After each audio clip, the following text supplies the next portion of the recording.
Bismillahirrahmanirrahim. Assalamualaikum warahmatullahi wabarakatuh. Innal hamdalillah nahmaduhu wa nasta'inuhu wa nastaghfiruh wa na'udzu billahi min syururi anfusina wa min sayyiati a'malina. May yahdihillahu fala mudhillalah wa may yudlilhu fala hadiyalah.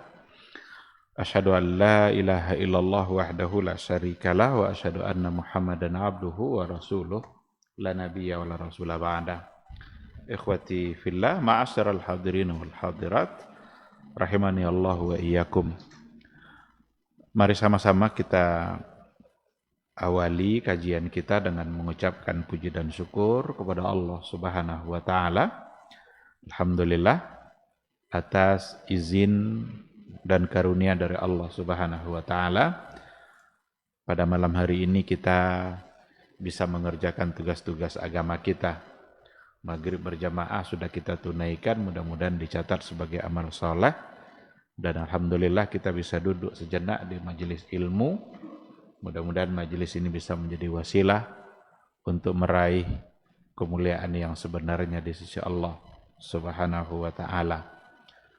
Mudah-mudahan waktu-waktu yang kita gunakan untuk kebaikan bisa menjadi saksi di akhirat kelak yang akan membantu dan membahagiakan kita. Sama-sama kita juga harus bersalawat dan salam untuk Rasulullah sallallahu alaihi wasallam. Allahumma shalli ala Muhammad wa ala ali Muhammad. Mudah-mudahan kita semakin teguh berada di atas sunnahnya. Mudah-mudahan kita semakin bersemangat untuk mendalami hukum dan aturan-aturannya, tidak hanya sekedar menjadi wawasan,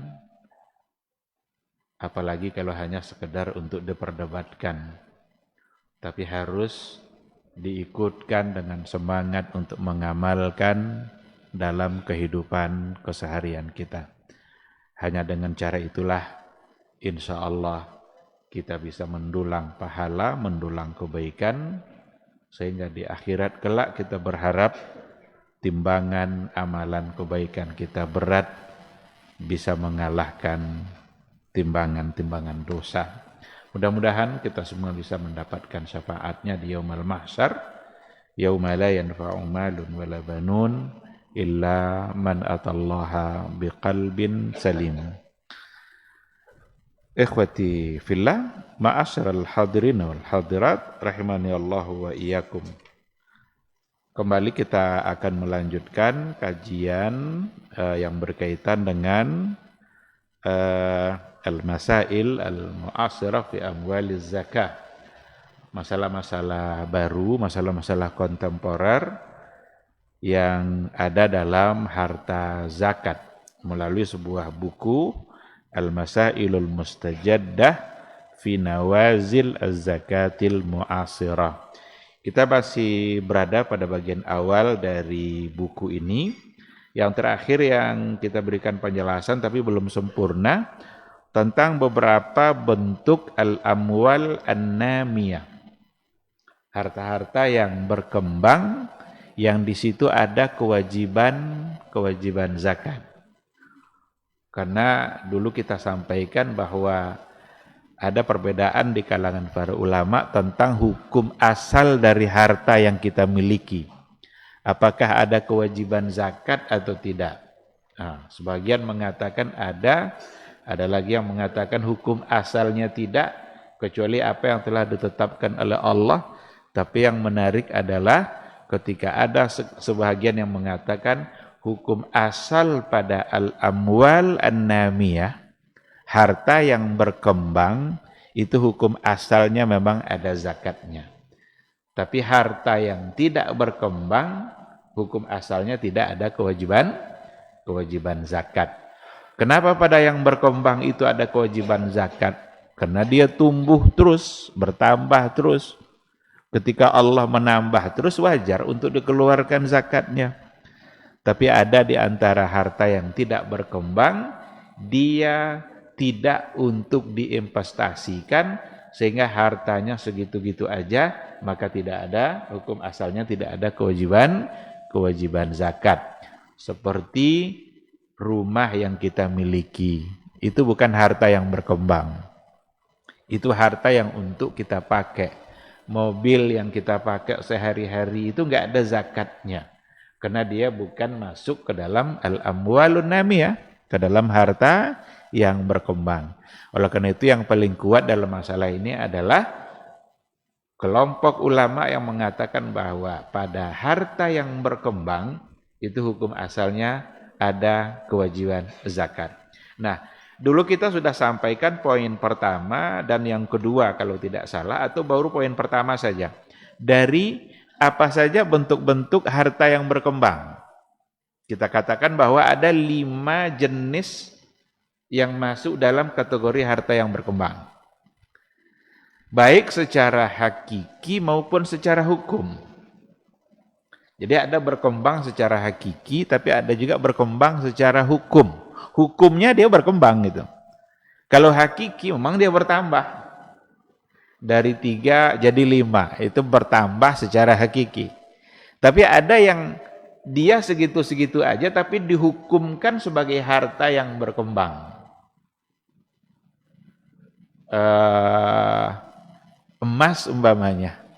Emas yang kita simpan, seandainya ada 100 gram, emas itu segitu-segitu aja, 100 gram terus. Tapi secara hukum, itu masuk dalam kategori berkembang. Maka wajib zakat. Maka ada yang menanyakan begini, apakah harta emas yang kita simpan itu zakatnya hanya sekali aja?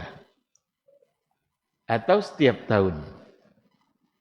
Kalau memang dia bagian dari harta yang wajib untuk dizakatkan, maka tidak dizakatkan sekali seumur hidup, tapi dizakatkan setiap kali sampai haul dan sampai nisabnya. Sekarang dia punya 100 gram, sampai 1 tahun, keluarkan 2,5. 2,5 berarti tinggal 97,5. Sampai pula haulnya. Berarti dikeluarkan lagi 2,5%. Oh kalau gitu habis tiome kami lo Ustaz ni. Memang wajib. Jangan takutlah habis. Nyala Ta'ala membayar rumah. Ketika kita sadar dengan yang memberi, lalu kita berikan atas nama dia yang memberi, tidak akan berkurang harta kita sesungguhnya. Karena dalam harta kita yang kita berikan itu, justru itu adalah cara untuk melipat gandakan harta yang kita punya. Maka dalam hadis Nabi dikatakan, mana kasat sadaqatun min mal. Atau mana kasamalun min sadaqah. Harta itu tidak akan berkurang dikarenakan oleh zakat yang dibayarkan. Bisa secara hitungan zahir kita berkurang, tapi sesungguhnya di sisi Allah itu sedang bertambah. Nah, baik. Jadi ada 5 jenis dari harta yang berkembang. Yang pertama dulu sudah kita sampaikan, as-sa'ima min bahimatil an'am. Hewan ternak, binatang ternak itu masuk kepada harta yang berkembang. Berarti wajib untuk dizakatkan. Hanya ada pada 3 jenis. Kambing dan yang sejenisnya, sapi dan yang sejenisnya, kemudian onta. Selain yang 3 ini, atas nama hewan ternak tidak ada zakatnya. Ayam potong ternak juga, tapi tidak ada hitungan zakat bahwa sekian ribu ekor wajib bayar zakatnya segini, tidak ada. Kalau kambing kan ada. Setiap kali 40 ekor maka wajib ada zakatnya. Kalau sapi 30, kalau onta 5. Siapa yang punya 5 ekor onta dia berkewajiban untuk mengeluarkan zakatnya. Tapi selain dari yang 3 ini tidak ada. Kenapa wajib? Karena dia bagian dari al-amwal an-namiyah. Itu jika itu untuk diternakkan. Bagaimana kalau orang dagangnya kambing? Jadi dagangannya itu kambing, dibeli kambing dari satwiku, diperdagangkan. Berarti zakatnya bukan zakat hewan ternak, tapi adalah zakat perdagangan dengan barang dagangannya adalah kambing. Maka pedagang emas itu hitungannya zakat perdagangan, bukan zakat emas. Karena emas yang dia miliki untuk diperdagangkan. Tapi kalau ada orang yang menyimpan emas bukan untuk diperdagangkan, tapi sebagai cara untuk menyimpan uangnya. Kan ada orang memilih cara menyimpan uang itu pakai emas. Karena kalau pakai emas itu harganya nanti akan stabil. Berarti kalau dengan cara seperti itu baru dia sebagai zakat emas. Kalau perdagangannya dalam bentuk emas, berarti yang dihitung adalah zakat perdagangan. Berapa modalnya dan berapa untungnya. Baik, itu yang pertama. Yang kedua, yang masuk dalam kategori al-amwalun namiyah, al-khariju minal ard. Sesuatu yang keluar dihasilkan dari bumi. Al-khariju minal ard, minal hububi was thimar. Dari hal-hal yang berbentuk biji-bijian atau buah-buahan. Padi, gandum, kurma. Itu semua adalah al-khariju minal ard. Fahazihi amwalun namiyah. Ini adalah harta-harta yang berkembang. Secara hukum asalnya, harta yang berkembang itu adalah harta yang wajib untuk dizakatkan. Tanam-tanaman atau buah-buahan yang dihasilkan dari bumi, yang keluar dari perut bumi, itu adalah hukum asalnya harta yang wajib untuk dizakatkan. Sinilah nanti muncul perbedaan-perbedaan pandangan itu. Apakah ada batasannya untuk al-khariju minal ard? Apakah semua tanam-tanaman? Yang namanya tanam-tanaman tentu al-khariju minal ard. Apakah semuanya ada ketentuan zakatnya, wajib masuk dalam ketentuan zakat pertanian atau tidak? Sawit umpamanya. Apakah ada zakat sawit? Jambu umpamanya. Ada orang punya kebun jambu madu. Jambu madu itu mahal tuh. Kalau dia punya 1 hektar umpamanya, apakah ada ketentuan zakatnya? Masuk enggak dalam al-khariju minal ard? Inilah nanti yang akan menyebabkan terjadinya perbedaan itu. Apakah hanya pada jenis makanan saja, ataupun makanan yang memang bisa makanan pokok, atau sesuatu yang bisa bertahan lama? Karena ada hadis Nabi yang mengatakan, laisa fil khudrawati zakah. Tidak ada zakat pada sayur mayur. Itu ada hadis yang langsung Nabi mengatakan seperti itu. Tidak ada kewajiban zakat pada sayur mayur. Pada tomat umpamanya.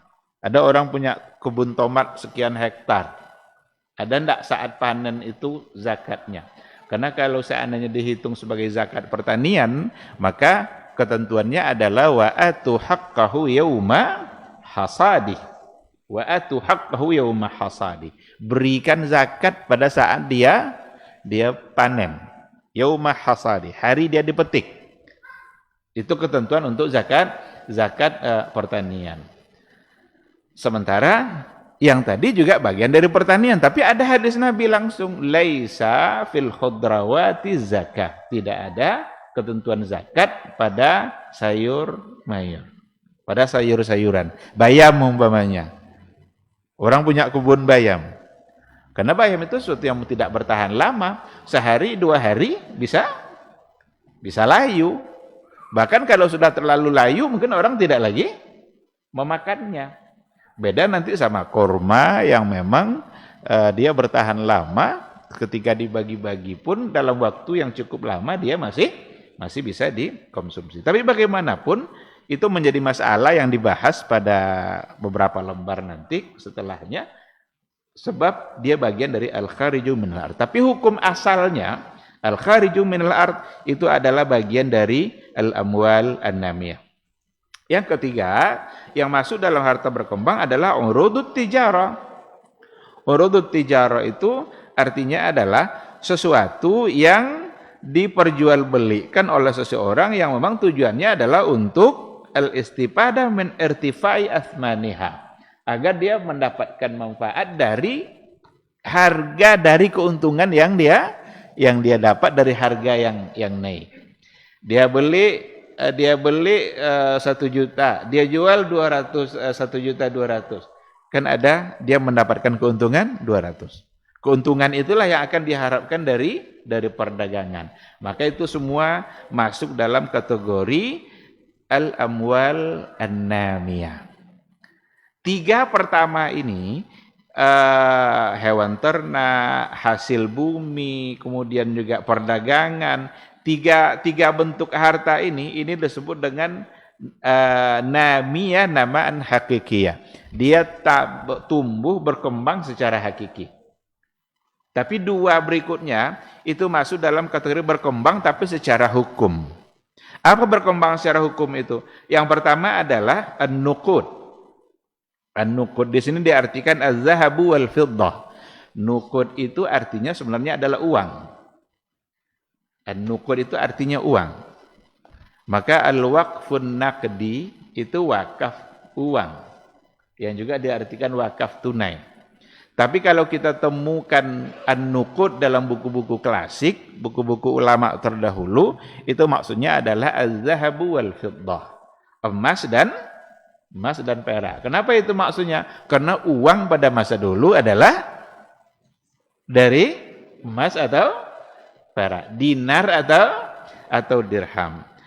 Tetapi ketika dikatakan nuqud pada masa kita hari ini tidak lagi sebatas emas dan perak. Wa ma ulhiqa bihima. Masuk juga apa selain keduanya, selain dari emas dan perak yang memang dia menjadi mata uang. Menjadi uang yang beredar. Karena fungsi uang kan sebagai standar harga kan, atau alat tukar di mana seseorang bisa memiliki sesuatu dengan menukarkannya dengan uang yang dia miliki. An-nuqud itu adalah al-amwalun namiyah. Itu adalah harta yang berkembang secara hukum. Harta yang berkembang secara hukum. Dan itu ada kewajiban zakatnya. Maka orang-orang yang memiliki uang sesuai dengan ketentuan yang ditetapkan oleh agama, di mana seukuran 85 gram, ada sebagian mengatakan 90 gram, tetapi untuk lebih ihtiyatnya, kehati-hatian kita pakai 85 gram. Dan itu yang banyak dikatakan oleh para ulama juga dalam buku-bukunya, 85 gram. Seandainya dia punya uang seharga 85 gram dan sampai haul dan nisabnya sampai haulnya hitungan 1 tahun kepemilikan dia, maka ia berkewajiban untuk mengeluarkan harta zakatnya. Yang kelima, yang juga bagian dari al-amwalun namiyah, harta berkembang, adalah ad-duyun. Ad-duyun itu artinya adalah piutang. Piutang itu bagian dari harta berkembang. Hutang dalam perniagaan dia. Umpamanya dia berniaga, dia berdagang. Tetapi masih ada piutang yang belum sampai ke tangan dia. Itu adalah harta dia, enggak? Harta dia. Ini nanti dimasuk dalam kategori al-amwalun namiyah. Cuma memang akan ada perbedaan pandangan nanti di kalangan para ulama, apakah piutang ada kewajiban zakatnya atau tidak. Dihitung enggak dalam jumlah nisab kita. Piutang yang belum sampai ke tangan. Dia uang yang ada di tangan, keuntungan yang ada bersama modal itu 200 juta. Cuma ada piutang yang belum diterima 50 juta. Ketika dia mengeluarkan zakatnya, dia hitung dari 200 juta kah atau dari 250 juta? Nah, itu maksud ketika dikatakan zakat piutang seperti itu. Walaupun ada 2 pandangan para ulama, nanti akan kita sampai ke situ. Tapi di sini belum bicara hukumnya, tapi baru sekedar memberikan penjelasan, dia terhitung sebagai al-amwal an-namiyah, harta yang berkembang, yang secara hukum asal harta berkembang itu mesti ada kewajiban zakat. Nah, ini. Jadi jenis pertama, harta yang berkembang. Oleh para ulama, itu hukum asalnya adalah wajib untuk dibayarkan zakatnya. Nah, adapun jenis yang kedua dari harta itu seperti yang sudah pernah kita sampaikan, al-amwal ghairul mu'adda lin-nama. Harta yang memang tidak dipersiapkan untuk dikembangkan. Harta yang kita miliki tapi hanya sekadar lil isti'mal atau lil iqtina, itu untuk dipakai, untuk dikonsumsi sendiri, bukan untuk diinvestasikan, bukan untuk dikembangkan. Maka harta yang ghairun namiyah itu tidak ada kewajiban zakat. Apa contoh yang disebutkan di sini? Seperti al-manzil allazi yaskunu fihi syakhs, rumah yang ditempati oleh seseorang. Wal markab allazi yarkabuhu, kendaraan yang dia naiki sendiri. Wal athas allazi yasta'miluhu, perabot-perabot rumah yang ada di rumah itu masuk kepada harta yang ghairun namiyah, yang tidak berkembang. Wal libas allazi yalbasuhu, pakaian yang dia pakai sehari-hari itu bukan harta yang berkembang. Sehingga itu semua tidak menjadi tidak ada di situ kewajiban zakat. Apa dalilnya oleh para ulama? Dalilnya adalah sebuah hadis yang datang dari Abu Hurairah radhiyallahu anhu, dikatakan oleh Rasulullah sallallahu alaihi wasallam, "Laisa 'alal muslimi fi 'abdihi wala farasihi shadaqah." Tidak adalah kewajiban bagi seorang muslim itu pada budaknya dan pada kudanya sedekah. Kenapa masuk budak di sini? Karena budak itu di satu sisi itu dianalogikan sama dengan harta. Kenapa sama dengan harta? Boleh dia dijual. Jadi status budak itu boleh dijual. Kalau pemiliknya, kalau tuannya sudah nggak mau lagi sama budak itu, dijualnya. Kadang dijual murah. Kalau budaknya itu hobi menyanyi, harganya murah. Jadi zaman dulu itu kalau ada budak hobi nyanyi, itu harganya jadi turun. Dia budak perempuan hobi nyanyi, langsung turun harganya. Kalau sekarang sekarang naik harganya.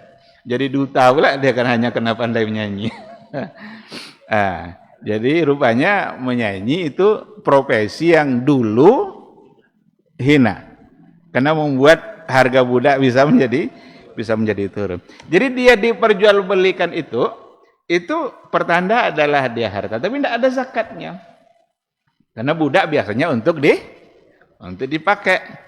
Wala farasihi, dan juga pada kudanya. Kuda berarti sama, dan kalau kita sekarang kendaraan, kalau sekarang eskudo, dulu ada kuda, sama aja, mirip-mirip aja tuh. Sama-sama kudo kan? Itu tidak ada zakatnya. Karena itu al-markab allazi yarkabu, kendaraan yang dinaiki oleh seseorang. Nah, dalil inilah yang dikatakan, yang dijadikan alasan oleh para ulama bahwa harta-harta yang tujuannya adalah untuk al-isti'mal, itu berarti zakat yang bukan masuk dalam kategori harta berkembang, maka tidak ada kewajiban zakat. Analogikanlah itu semua harta yang kita pakai jika bukan untuk dikembangkan. Kita tidak mendapatkan keuntungan apa-apa dari situ. Hanya sekedar untuk kita pakai. Begitulah keadilan Allah Subhanahu wa taala, bahwa yang ada kewajiban zakat itu harta yang memang bertambah dari waktu ke waktu. Kalau sudah bertambah dari waktu ke waktu, ya wajarlah diberikan kewajiban zakatnya.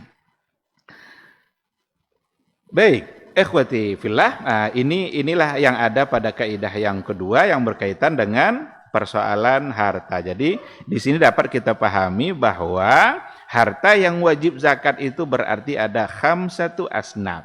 Ada pada lima bentuk. Yang 5 itu adalah yang tadi itu. Diberikan penjelasan yang cukup menarik di sini. Apakah pada semua harta yang tadi itu ada kewajiban haulnya atau tidak? Karena di antara syarat yang mana harta itu wajib dikeluarkan zakatnya, kan ada 5 syaratnya. Yang pertama, orangnya Islam, maka tidak ada kewajiban zakat bagi orang yang tidak Islam. Orang non-muslim dia tidak punya kewajiban zakat, walaupun dia kaya. Nah, cuma dulu diambil dengan cara yang lain, selain daripada zakat yang menjadi kewajiban bagi orang-orang Islam. Ada namanya dhariba, ada pajak yang diwajibkan untuk orang-orang yang tidak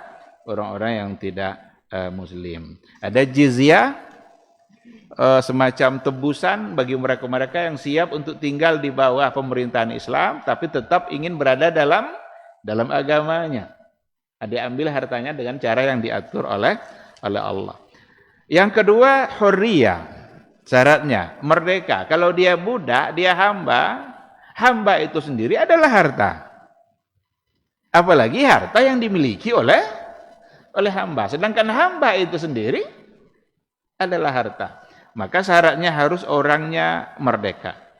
Yang ketiga, milkun nisab. Dia memiliki nisab. Ada jumlah yang sampai batas ketentuan agama yang dia miliki. Kemudian yang keempat, tamamul milk. Tamamul milk. Sempurna kepemilikannya. Kalau sempurna kepemilikannya, berarti itu sudah harta milik dia. Apa bukti sempurna kepemilikan? Sempurna kepemilikan itu buktinya adalah dia berhak menggunakannya sesuai dengan yang dia mau. Tapi kalau seandainya dia tidak berhak menggunakan sesuai dengan yang dia mau, berarti dia tidak milkun tam. Berarti milkun naqis, masih belum sempurna kepemilikannya. Seperti harta yang musyarakah. Ada orang berkongsi, dia tidak berhak untuk menggunakan semaunya. Karena terikat dengan kepemilikan yang juga ada pada tangan orang lain. Kalau seandainya ada seseorang yang berdagang umpamanya, boleh tidak dia menghentikan sendiri dagang itu? Tidak, tentu sesuai dengan ketentuan dan kesepakatan. Jadi tamamul milk. Milkan tam, sempurna kepemilikannya. Yang kelima, syaratnya adalah mudil haul, sampai haul. Nah ini dia, sampai 1 tahun. Haul itu 1 tahun. Haulan kamilan berarti sempurna 1 tahun. Nah itu syarat untuk zakat. Cuma diberikan penjelasan yang cukup menarik di sini. Apakah semua bentuk harta yang tadi itu harus ada haulnya, atau ternyata ada di antara harta yang memang tidak menunggu haul? Kita tidak bicara pertanian ini. Kalau pertanian jelas tidak ada haulnya. Karena pertanian itu adalah wa atu haqqahu yauma hasadih. Kalau ada orang punya sawah, dia menghasilkan sawah itu dari panennya itu 700 kilo. Berarti 700 kilo itu adalah batas di mana sampai jumlah nisabnya. Tidak menunggu 1 tahun kepemilikan. Pada saat dia panen itu, dia mulai menghitung, ambil persentase yang harus dia keluarkan. Kalau seandainya ia berbiaya, maka 5%. Tapi kalau tidak, maka 10%. Tapi ada di antara uang yang kita miliki, apakah semua uang itu harus masuk ke dalam hitungan haul atau tidak? Maka dalam hal ini perlu dikenali 3 istilah untuk harta uang itu. Yang pertama ada istilahnya ar-ribhu. Ar-ribhu itu keuntungan. Keuntungan itu kalau ada orang berdagang dia dapat untung, itu ribh. Ribhan. Ada namanya nanti al-ghullah. Al-ghullah itu istighlal, harta yang didapat dari hasil usaha. Tapi bukan untung, bukan dari perdagangan. Apa contohnya? Contohnya al-ghullah itu kalau ada orang bekerja lalu ia dapat gaji. Itu tidak ribh istilah fikihnya. Karena dia tidak sedang berdagang memutarkan harta lalu kemudian mendapatkan hasil. Jadi ar-ribhu itu memutarkan harta dalam sebuah perdagangan lalu mendapatkan untung. Kalau ghullah enggak. Ada orang kerja sebagai sopir taksi umpamanya. Sebulan dia dapat segitu. Itu bukan ribhun istilahnya. Itu istilahnya adalah ghullah. Ada lagi nanti yang ketiga, istilahnya adalah al-faidah. Al-faidah. Faidah itu umpamanya warisan. Dia udah punya banyak harta nih. Ada harta dia 100 juta atau 200 juta. Ditakdirkan oleh Allah bapaknya meninggal. Dari harta warisan bapaknya dapat dia 50 juta. 50 juta itu namanya faidah dalam istilah fikihnya. Bukan untung. Enggak boleh disebut untung. Kalau untung berarti untung dia dari wafat bapaknya. Iya kan? Jadi tidak boleh disebut untung. Tapi faidah, ada manfaat harta yang dia dapatkan. Nah, jadi harta-harta yang seperti ini untuk ar-ribhu itu sudah disepakati oleh para ulama bahwa keuntungan itu tidak harus ada haul. Tetapi haulnya keuntungan itu mengikuti haulu aslihi. Haul asalnya. Sekarang ada orang buka dagangan, katakanlah dagangan barang harian. Ada gula, ada beras, ada minyak. Modalnya 100 juta. Mulai dia buka usaha itu. Ramadan kemarin dia mulai usaha. Terus dia kembangkan. Bukankah untung demi untung dia dapatkan bulan per bulan juga? Bukankah keuntungan yang didapatnya di bulan Sya'ban umur keuntungan tuh baru sebulan menjelang Ramadan berikutnya? Itu wajib bayar zakat enggak? Apakah ditunggu dulu sampai haul dari keuntungan yang didapat tadi? Sepakat para ulama mengatakan tidak. Jadi seandainya dia mendapatkan untung besar di bulan Sya'ban, Ramadan sebulan berikutnya kan Ramadan tuh, dia wajib bayar zakat. Keuntungan yang didapat, walaupun untung itu umurnya baru sebulan, maka dia wajib untuk dikeluarkan zakatnya. Karena untung itu mengikuti haul induknya, asalnya, modalnya. Oleh karena itu semua keuntungan yang dia raih wajib dia hitung untuk kemudian dikeluarkan zakatnya. Nah, jadi keuntungan itu az-ziyadatun natijah an taqlibil mal fit tijarah. Penambahan harta yang dihasilkan oleh putaran harta dalam perdagangan. Itu yang disebut dengan ribhu. Kemudian al-ghullah. Al-ghullah itu ad-dakhlun natij min ayyi ainin yantafi'u biha ma'a baqaiha fi yadihi. Jadi pemasukan yang dia dapatkan dari sebuah harta yang dia miliki atau dari kerja yang dia lakukan. Sementara harta tadi tetap ada pada tangan dia. Umpamanya dia sebagai sopir tadi. Dia punya mobil. Terus dia bekerja, mobil tetap menjadi milik dia, tapi dari mobil yang dia punya, dia menghasilkan. Dia kerjanya ojek, dia punya motor, atau dia punya mobil, ikut dia Grab umpamanya, kan dia menghasilkan terus.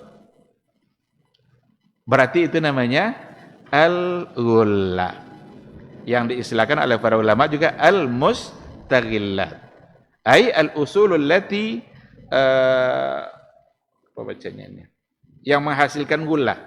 Al-usul allati tadurru ghullatan. Yang memang dia mendatangkan hasil. Atau seseorang yang punya ruko umpamanya.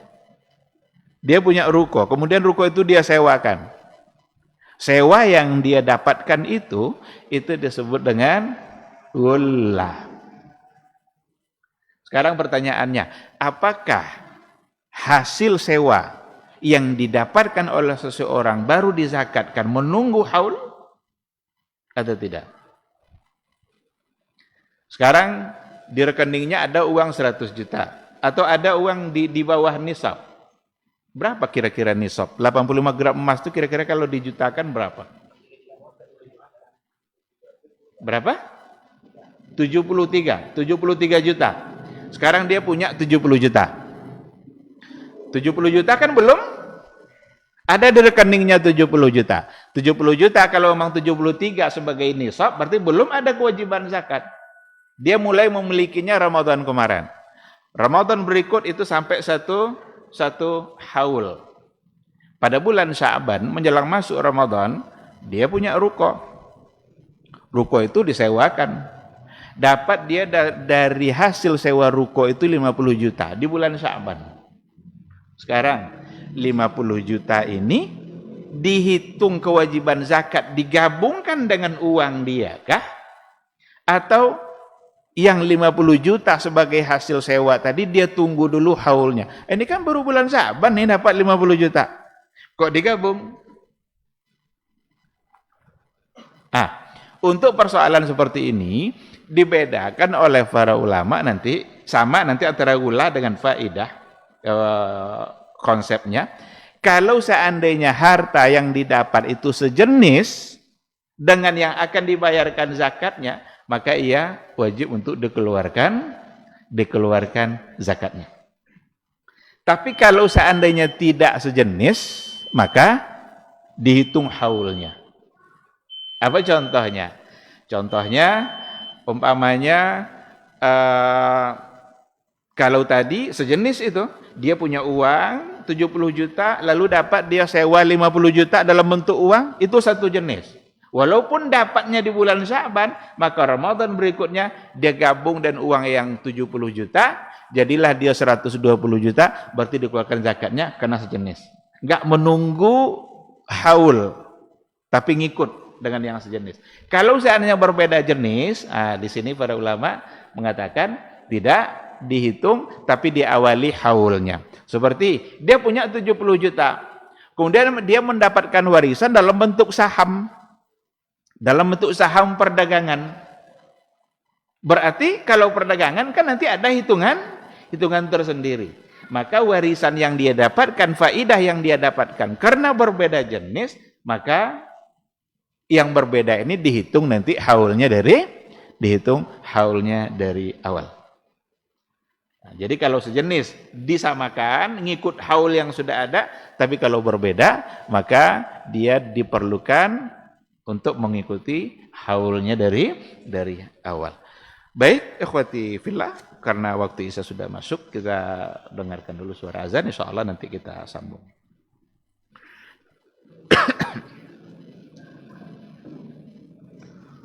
Allahu Akbar, Allahu Akbar. Allahu Akbar.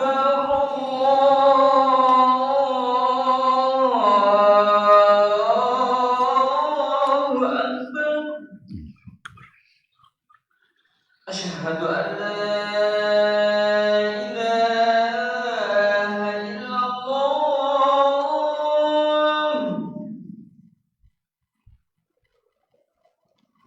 Asyhadu an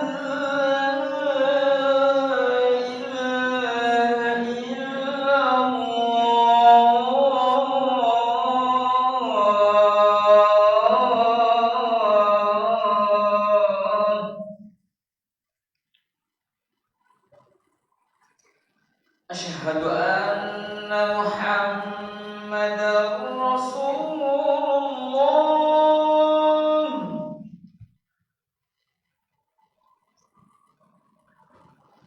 Asyhadu anna Muhammadar Rasulullah.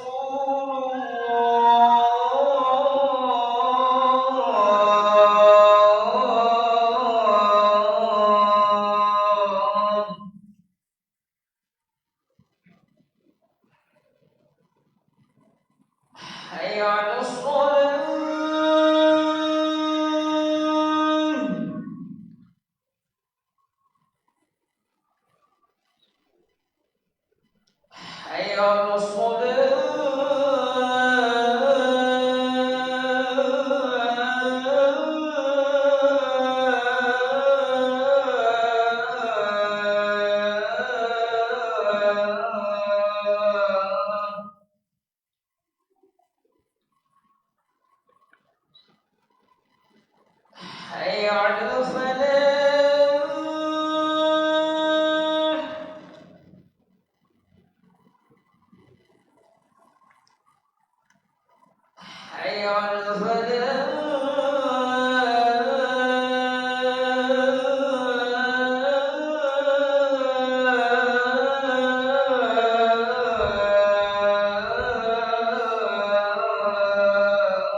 Bismillahirrahmanirrahim. Alhamdulillah wassalatu wassalamu ala Rasulillah wa ala alihi wa sahbihi wa mawalah. Ikhwati fillah, ma'asyiral hadirin wal hadirat rahimani Allah wa iyyakum. Jadi tadi sudah kita berikan penjelasan ada tiga bentuk istilah, ada tiga istilah untuk harta atau uang yang kita miliki. Ada yang istilahnya ribhu, keuntungan dari putaran harta yang diperdagangkan. Untuk yang pertama ini tidak punya haulnya tersendiri, tapi dia mengikuti haul asalnya. Maka selagi dia punya keuntungan dalam 1 tahun itu, walaupun umurnya baru sehari keuntungan itu, dia tetap sebagai harta yang wajib untuk dikeluarkan atau dihitung berapa zakat yang harus dikeluarkan. Ada istilah seperti yang kita katakan tadi, al-ghullah awil faidah. Ghullah awil faidah. Nah, di sini kalau seandainya min ghairi jinsil mal alladhi indahu fala yudammani ila haulil asal. Jadi kalau seandainya dia tidak satu jenis dari asal yang dia punya untuk wajib dikeluarkan zakat, maka fala yudammani ila haulil asal, tidak digabungkan kepada asalnya kalau berbeda jenis. Tadi sudah kita contohkan, dia punya uang, kemudian dia mendapatkan warisan atau dia mendapatkan hibah dalam bentuk harta itu juga harta namiyah tapi tidak sejenis dengan dengan uang yang dia miliki, maka itu tidak digabungkan karena nanti haulnya tersendiri. Dia punya uang 100 juta, tiba-tiba dia dapat hibah kambing 50 ekor umpamanya. Berarti kambing itu haulnya dimulai semenjak itu menjadi milik dia. Karena itu adalah sudah menjadi milik dia. Kalau seandainya dia sejenis yang wullah sama faidah. Di sini memang ada perbedaan pandangan di kalangan para ulama. Seandainya dia sejenis, umpamanya gaji, dia punya uang, dia juga punya gaji, dia juga sebagai konsultan. Konsultan itu sekali berkonsultasi dia bisa mendapatkan uang yang banyak. Tapi sejenis nih, uang semua. Dia sebagai konsultan segini dia mendapatkan. Dia sebagai dokter segini dia mendapatkan. Apakah masing-masing itu dihitung haulnya dari awal atau digabungkan? Nah, di sini memang ada perbedaan pandangan, perlu kita sampaikan. Menurut Al-Hanabila dalam mazhab Hambali wa qaulun inda Syafi'i, dan satu pandangan yang datang dari satu perkataan pendapat yang datang dari Imam Syafi'i mengatakan la yadummu ila aslihi la fi takmilin nisab wa la fil haul. Jadi tidak digabung, masing sendiri-sendiri. Sebagai konsultan segini uangnya, hitung haulnya. Dia sebagai dokter segini pula uangnya, hitung pula haulnya. Itu pendapat yang pertama. Wal qaulus tsani, tapi pendapat yang kedua, qaulul Ahnaf wasyafi'iyah fi qaulin indahum, itu pendapat dalam mazhab Al-Ahnaf Abu Hanifah dan juga dalam pendapat mazhab Syafi'i, dikatakan yadummu ilal asli allazi indahu fil haul, digabung dengan haul yang ada pada asalnya. Dia mendapatkan gaji setiap bulan, gajinya besar, yang habis oleh dia sedikit. Umpamanya gajinya 20 juta atau 30 juta, yang habis 10 juta, tentu ada 20 juta. Bulan berikutnya dapat lagi dia gaji segitu. Bulan yang ketiga dapat lagi dia gaji sejumlah itu. Nah, oleh pandangan yang kedua ini, itu semua digabung.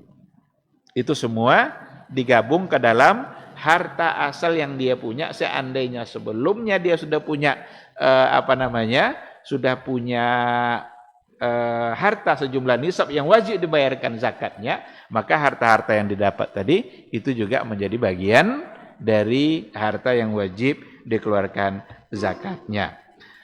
Wa hadzal qaul huwa allazi akhazat bihi nadwatul fiqhiyah. Inilah pandangan atau pendapat yang diambil oleh ada namanya Majma' Fikih, Akademi Fikih Internasional. Di situ adalah kumpulan para ulama-ulama kontemporer. Mereka punya kegiatan diskusi muzakarah, setiap ada masalah-masalah baru yang muncul. Jadi Majma' Al-Fiqhi Al-Islami. Pernah diadakan dulu pertemuan internasional mereka di Bahrain, dan mereka mengambil keputusan bahwa pendapat yang kedua tadi yang lebih kuat. Jadi kalau seandainya dia sejenis, seandainya sama-sama uang kan sejenis, berarti wajib dibayarkan zakatnya, walaupun masing-masing uang tadi punya masa yang berbeda dalam kepemilikan dia. Bulan Rabiul Awal dapat dia segini, bulan Rabiul Tsani dapat lagi segini. Kan beda-beda itu masa kepemilikan dia. Tetapi digabung menjadi satu karena dia satu jenis. Dan itu pendapat yang lebih kuat menurut Akademi Fikih Islam Internasional itu. Sehingga itu yang dia fatwakan. Inilah beberapa hal yang berkaitan dengan dengan persoalan harta berkembang dan yang tidak berkembang. Mudah-mudahan mukadimah tentang harta ini nanti membantu kita untuk memahami masalah-masalah pada lembaran berikutnya. Karena ada banyak sekali masalah-masalah yang berkaitan dengan harta yang ternyata itu bagian dari masalah kontemporer yang memerlukan kepastian hukum, dan para ulama alhamdulillah sudah memberikan penjelasannya. Baik, di sini ada pertanyaan. Assalamualaikum Ustaz. Waalaikumsalam. Saya seorang wanita berangkat umrah. Qadarullah sampai di Mekah, masa haidnya datang. Apakah boleh wanita yang sedang haid untuk melaksanakan ibadah umrah? Ini terjadi dulu pada Aisyah Ummul Mukminin. Aisyah Ummul Mukminin ketika ia ikut berhaji bersama Rasulullah SAW di Haji Wada, sampai di Mekah dia haid.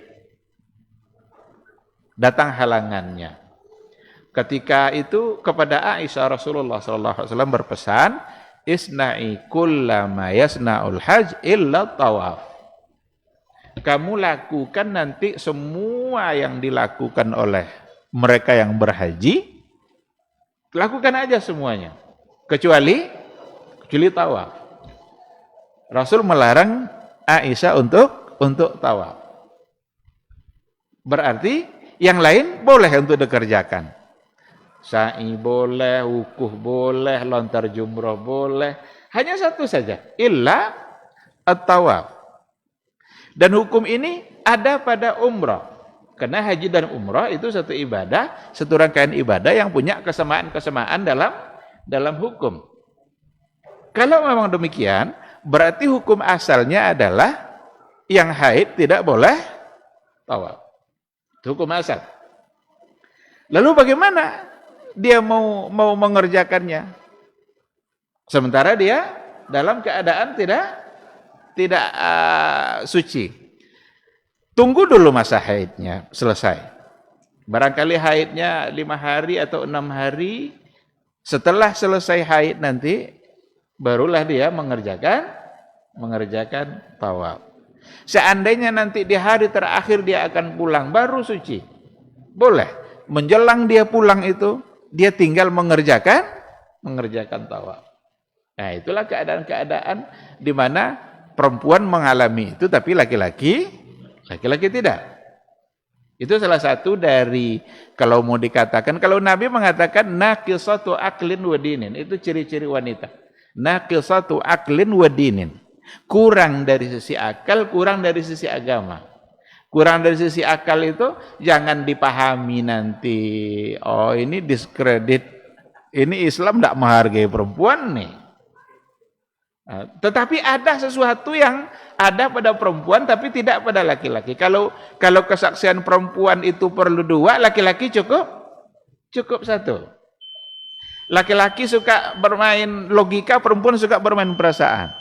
Itu naqisatu aqlin. Sedangkan untuk naqisatu dinin, kata Rasul, bukankah kalau seandainya dia dalam keadaan haid, dia nggak bisa beramal yang dilakukan oleh laki-laki? Sholat enggak, puasa enggak. Sementara laki-laki tetap sholat dan puasa. Maka terimalah takdir itu. Namun, ada penjelasan yang diberikan oleh Ibnul Qayyim al-Jauziyah dalam I'lamul Muwaqqi'in, ketika seorang wanita dalam keadaan halangan, dan memang dia sudah harus meninggalkan kota Mekah, apa yang harus dia lakukan? Diberikanlah beberapa pilihan oleh Ibnul Qayyim ketika itu. Dia pulang dulu ke rumahnya, nanti balik lagi untuk tawaf. Itu bisa kalau ahlu Makkah. Kalau ahlu Makkah bisa dia pulang dulu nanti balik lagi. Kalau dari Indonesia pulang lagi balik untuk tawaf, tentu enggak. Pokoknya ada beberapa pilihan. Tunggu dulu sampai dia suci baru pulang. Sementara aturan penerbangan juga diatur. Atau ada masa keberadaan dia. Kalau sudah sampai segini, dia wajib pulang. Sampai terakhir, yang bagian terakhir kali beliau katakan, seandainya semua pilihan tadi sudah tidak bisa, maka tawaflah dia walaupun dalam keadaan haid. Itu sudah pilihan terakhir ketika pilihan-pilihan yang tadi tidak bisa.